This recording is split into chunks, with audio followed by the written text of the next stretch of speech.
So reflecting on my interview that I did with my ASA Class 2 patient, the patient smoked cannabis, used edibles, drank alcohol, and had those factors that contributed to him being Class 2. And we pretty much went over the risks associated with that, especially with his oral hygiene. He was a 43-46.3 calculus. So his bleeding factors were already pretty high, and we discussed how things such as cannabis and alcohol can increase your inflammatory factors,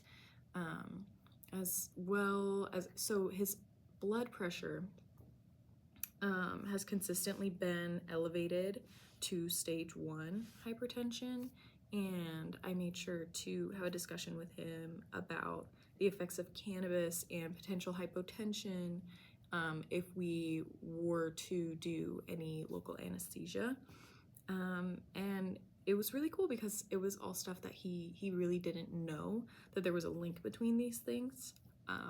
So it was really great to get a chance to be able to discuss that with him,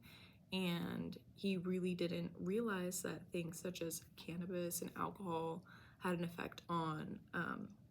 your oral health, because he said that he really had only ever heard of things such as alcohol affecting your liver, or he knew that they caused cancer, but not oral cancer again. So kind of bringing the mouth to the rest of the body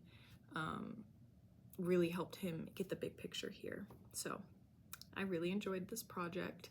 and looking back on it, I would like to maybe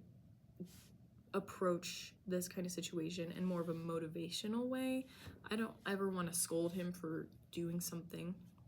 that is legal to do, but kind of transitioning that into tobacco, maybe even alcohol cessation, could have been really helpful for this patient. And moving forward, I will follow up with him on it, see how he's doing, if it's affected any of the ways that he's changed what he does in his day-to-day life, and continue educating him and monitoring his blood pressure especially, and making sure that I know whether or not he's used alcohol or cannabis that day is really important. So yeah, it was really interesting, and it was interesting for him to learn about how these things can affect your overall health, your systemic health, as well as your oral health.